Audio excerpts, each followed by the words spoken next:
जास्त इथं काही सांगण्याची गरज नाही, परंतु 1989-90ला शिवसेनेनं ज्यावेळेस शिवसेना म्हणून या ठिकाणी निवडणुका लढवा, त्यानंतर पहिल्यांदा माईक मध्ये भाषण करायची कुठं संधी लाभली असेल तर आपल्या पूर्व लोट्याच्या पाणी पुरवठ्याचं आंदोलन पेटलं होतं। पूर्व लोट्यातील एक मुलगी पाणी आणण्यासाठी विहिरीत गेली असताना दुःखद त्या मुलीचं निधन झालं होतं आणि त्यावेळेस कळंबच्या छत्रपती शिवाजी महाराज चौकात त्यावेळेस त्या ठिकाणी पुतळा सुद्धा नव्हता, त्या चौकामध्ये रस्ता रोको आंदोलन चालू होतं आणि त्या रस्ता रोको आंदोलनात पहिल्यांदा माईक हातात घेऊन भाषण केलेला मी एक शिवसेनेचा सामान्य कार्यकर्ता सुद्धा।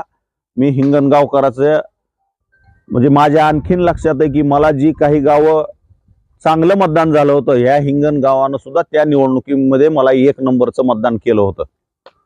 आणि आज तर आपल्या पाठीमाग एवढी मोठी पक्षाची ताकद आहे, त्याचबरोबर आपल्या महायुतीमध्ये अनेक घटक पक्ष आहेत आणि सगळ्यात जमेची कामगिरी म्हणजे या महायुती सरकारनं गेल्या जवळपास 2.5 वर्षामध्ये घेतलेले क्रांतिकारी निर्णय। या सरकारने आपल्याला वाटलं नसेल 50 वर्षात ज्या गोष्टी आपल्याला मिळू शकल्या नाहीत त्या 2.5 वर्षात देण्याचा प्रयत्न केलाय। शेतकऱ्याला शेती पंपासाठी मोफत वीज देण्याचा सगळ्यात मोठा निर्णय ह्या सरकारने घेतलाय। त्याचबरोबर शेतकऱ्यांचा पीक विमा, शेतकऱ्याचा जो स्वतःचा हिस्सा असतो तो हिस्सा पूर्णपणे राज्य सरकार भरतंय। फक्त 1 रुपयामध्ये शेतकऱ्यांना पीक विमा भरण्याचं काम ह्या राज्य सरकारने केलंय। अत्यंत क्रांतिकारी अशी मुख्यमंत्री माझी लाडकी बहीण ही योजना एकनाथजी शिंदे, फडणवीस साहेब आणि अजितदादा या तिघांनी मिळून ही योजना महाराष्ट्रामध्ये नुसती जाहीर केली नाही तर ह्या योजनेचे जवळपास 5 हप्ते त्या लाडक्या बहिणीच्या खात्यामध्ये जमा करण्याचं काम या सरकारने केलंय।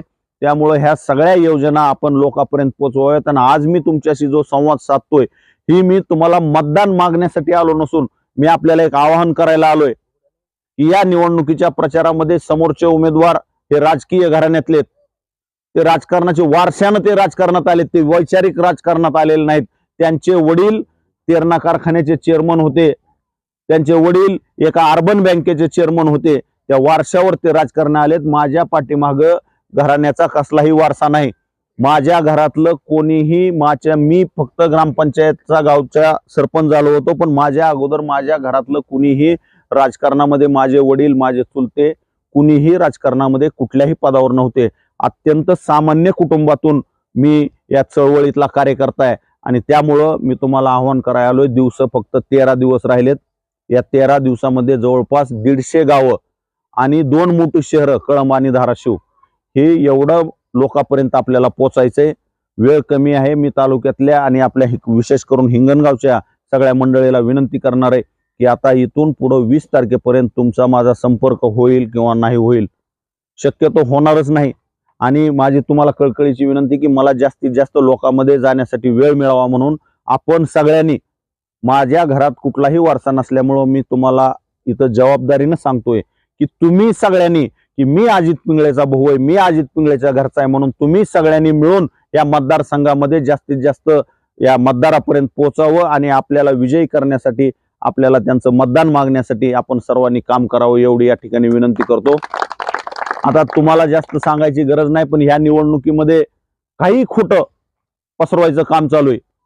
आपल्या कळंब आणि धाराशिवचं सगळ्यात मोठं दुर्दैव कोणचं आहे की 5 वर्षामध्ये अत्यंत निष्क्रिय असा आमदार आपल्या मतदारसंघाला लाभलाय। या मतदारसंघामध्ये विकास कामं तर कुठले केले नाहीत, परंतु फक्त टेंडरवर लक्ष ठेवायचं, टेंडर मॅनेज करायचे, ते टेंडर घ्यायचे आणि गुत्तेदाराला टक्केवारीने द्यायचे। ह्याच्यापेक्षा दुसरं 5 वर्षामध्ये ह्या आमदार महोदयांनी काही काम केलं नाही। आपले धाराशिवला कुणी नातेवाईक असतील, कधी जाणं येणं झालं तर तुम्ही नातेवाईकाला विचारा, अगर गेला असतात तर बघितलं असेल, एकदम त्या धाराशिव शहराची अत्यंत वाईट अवस्था ह्या आमदारांनी केली। भूमिगत गटाराच्या नावाखाली भूमिगत गटारीचं काम करत असताना जास्त टक्केवारी देणाऱ्या कंपनीला काम दिलं आणि त्यांच्याकडून टक्केवारी घेतली। आज त्या शहराची अशी दुरावस्था झाली, शहरामध्ये पावसाळ्यामध्ये अक्षरशः आपल्या शेतातले रस्ते बरे, पांदीचे रस्ते बरे, एवढी वाईट अवस्था आपल्या जिल्ह्याचं हेडक्वार्टर असलेलं धाराशिव शहर आहे, त्या शहराची अवस्था केली। आणि ह्याचा सगळा राग त्या मतपेटीतून नक्कीच या ठिकाणी मतदार धाराशिव शहरातले त्यांचा राग व्यक्त केल्याशिवाय राहणार नाहीत। परंतु आपल्या कळंब तालुक्यानं सुद्धा एक आपला माणूस, आपल्या घरातला सामान्य कुटुंबातला माणूस म्हणून आपल्या पाठीशी आपले आशीर्वाद उभा करावेत एवढीच या प्रसंगी विनंती करतो.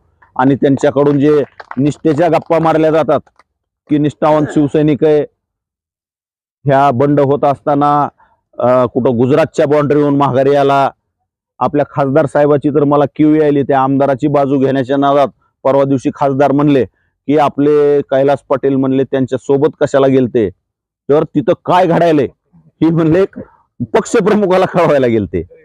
मग पक्षप्रमुखाला कळवायला गेलते तर मला वाटतंय पहिल्या दिवशी 2-3 तासात माघारी पळून येऊन कसं कळवून जमल. मग काय व्हायलंय कळवायचं होतं तुम्हाला, जर तिथं खबऱ्या म्हणून राहायचं होतं तर ज्या दिवशी एकनाथ शिंदे साहेब शपथ घेणार आहेत त्याच्या आदल्या दिवशी तरी बाहेर निघायचं आणि तोवर बातम्या कळवायच्या. नाही, मला वाटतंय कुठलं तरी मोठी त्यांनी नशा केली होती काय की गाडीत बसताना, कारण की ती जाताना नशेत होते, जेव्हा त्यांची नशा उतरली तेव्हा बाहेर आली असंच म्हणावं लागेल ना. आता माणूस जातोय अर्ध्या वाटापर्यंत जाते, बाउंड्री पर्यंत जाते, माघारी येते, खासदार साहेब आपलं त्याचे केविलवानं ही करायला लागलेत. मग ते आता काय झालं कसं झालं त्यांच्या जीवाला माहिती. आणि ते म्हणतात मी निष्ठावंत शिवसैनिक आहे. बरं, निष्ठावंत शिवसैनिक कोणाला म्हणावं की ज्या जीवन गोरेंनी, ज्या डॉक्टर साहेबांनी तुम्हाला मोठी मोठी पदं दिली आणि त्या जीवन गोरेच्या मुलाला जिल्हा परिषदचं तिकीट मिळाल्यानंतर तुम्ही तिकिटासाठी शेवटच्या फॉर्म भरायच्या अर्धा तास अगोदर शिवसेनेचा बी फॉर्म घेतला आणि तिथून पुढे शिवसैनिक झाला. आणि ही निष्ठावंत शिवसैनिक. आणि आम्ही जेव्हा आम्हाला काही कळत नव्हतं, मतदानाचा अधिकार नव्हता, तेव्हा बाळासाहेब ठाकरे, गोपीनाथ मुंडे ह्या लोकांच्या वैचारिक पातळीवर तयार झालेले आम्ही शिवसैनिक आहेत. आम्ही अपक्ष लढलो, त्याच्यानंतर आम्हाला इतर पक्ष सरकार बी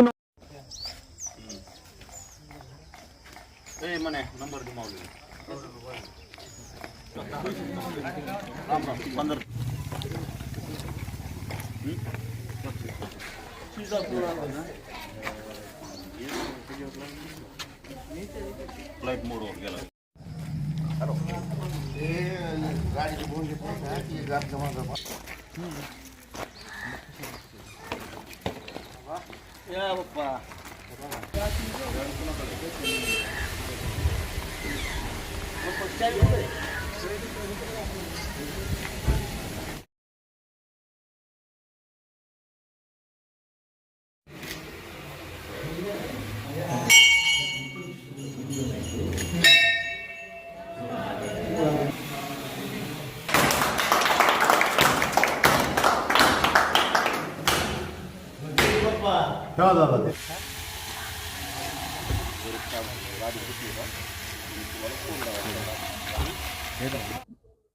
महायुतीनं मला ही जी उमेदवारी दिलेली आहे ही पूर्ण कळंब तालुक्याचा प्रतिनिधी म्हणून या ठिकाणी मला या निवडणुकीमध्ये उमेदवारी दिली.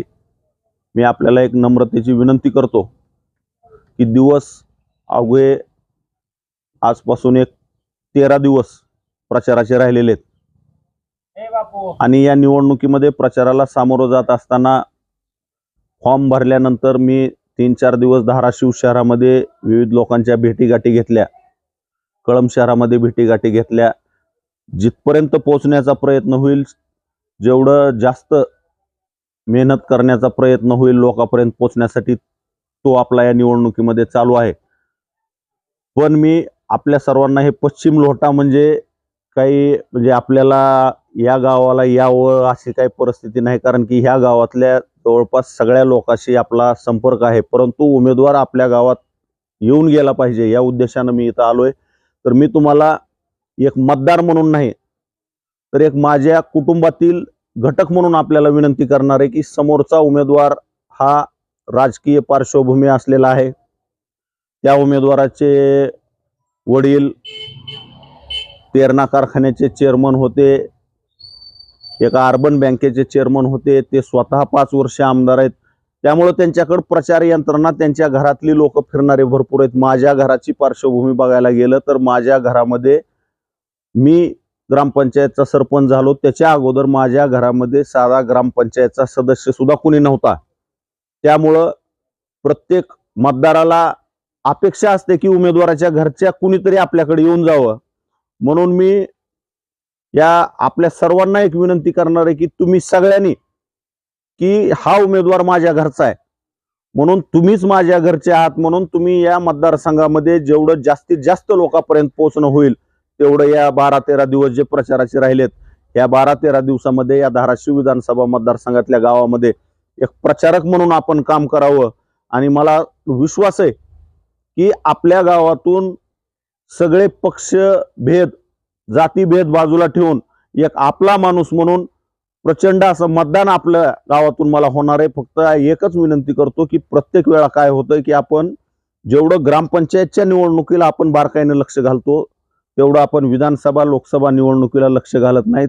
आपल्या घरातला एखादा माणूस अगदी एक 15-20 किलोमीटर कुठं गावाला गेलेला असला तर त्याच्यावर सुद्धा आपलं त्या ठिकाणी लक्ष ह्या निवडणुकीमध्ये नसतं. पण कुठलीही निवडणूक आपण एकदम सोपी आहे असं सध्या जे वातावरण आहे असं ह्या पद्धतीनं आपण सर्व आपले पदाधिकारी कार्यकर्त्यांना विनंती की आपण त्या पद्धतीनं असं घेऊ नका की प्रत्येक मतदान आपल्या जवळचं जे मतदान आहे ते प्रत्येक मतदान केंद्रापर्यंत नेऊन मतदान करून घेणं अत्यंत गरजेचं आहे. आता या निवडणुकीमध्ये अनेक मुद्दे आहेत. आपल्याला खरं जर विचार केला तर आपल्या कळंबच्या इतिहासामध्ये सर्वात निष्क्रिय असा 5 वर्ष जर आमदार कुठलाचा झाला असेल तर हा आमदार झालाय. 5 वर्षामध्ये कसलंच काम जे लोकांना दिसावं असं एखादा कुठला मोठा प्रकल्प या मतदारसंघामध्ये आणला नाही, कुठला उद्योग उभा केला नाही. फक्त ह्या आमदार महोदयांनी एकच केलंय की जी शासनाचे मंजूर होऊन येणारे काम आहेत त्या कामाचे टेंडर मॅनेज करायचे आणि तालुक्यातील त्यांच्या कार्यकर्त्यांनी सुद्धा या ठिकाणी आत्मपरीक्षण करण्याची गरज आहे की कळंबमध्ये 1-2-3 गुत्तेदार आणि धाराशिव मध्ये 1-2-3 गुत्तेदार सांभाळण्याच्या पलीकडे ह्या आमदार महोदयांनी काय केलं नाही. त्या गुत्तेदाराकडून टक्केवारी बहादर ही जे नाव ह्यांना पडलंय की त्याच्यामुळे पडलंय. आणि आपल्या गावातील प्रत्येक माणसाचा धाराशिव शहरामध्ये संपर्क असेल. धाराशिव शहराची तर एवढी वाईट अवस्था ह्यांनी केली की त्या धाराशिव शहरामध्ये भूमिगत गटारीची कामं अत्यंत निकृष्ट झालेत आणि संपूर्ण धाराशिव शहरामध्ये रस्ताच कुठं ठेवला नाही. आता माग पावसाळ्यात प्रचंड पाऊस झाला त्यावेळेस पूर्ण गावामध्ये चिखलाचं साम्राज्य. एवढं मोठं शहर आहे, जवळपास 90,000 मतदान आहे त्या धाराशिव शहरामध्ये. पूर्ण शहरामध्ये आपले ग्रामीण भागातले रस्ते सुद्धा बरे, एवढी बकाल अवस्था या धाराशिव शहराची यांच्यामुळे झाली. वाड्यामध्ये मला वाटतं की माझ्यासारख्या सर्वसामान्य शिवसैनिकाला, एका सर्वसामान्य कार्यकर्त्याला उमेदवारी देणं म्हणजे ही काही सोपी गोष्ट नाही. परंतु हिंदू हृदय सम्राट बाळासाहेब ठाकरे यांचे विचार पुढे घेऊन जात असलेले शिवसेनेचे मुख्य नेते तथा या महाराष्ट्र राज्याचे मुख्यमंत्री एकनाथरावजी शिंदे साहेब यांनी या मतदारसंघाचा बारकाईनं विचार केला आणि आपल्या जिल्ह्यातल्या नेते मंडळीला विचारलं. आणि खऱ्या अर्थानं मला या ठिकाणी इथपर्यंत ही उमेदवारी मिळण्यासाठी जसा एकनाथजी शिंदे साहेबांचा महत्वाचा रोल आहे त्या पद्धतीने एकनाथजी शिंदे साहेबांनी या जिल्ह्यातल्या नेते मंडळीला विचारल्यानंतर मला उमेदवारी दिल्यानंतर त्या उमेदवाराची कुणीतरी एखादा मोठा नेता त्या पाठीमागे असावा लागतो जबाबदारी घेण्यासाठी.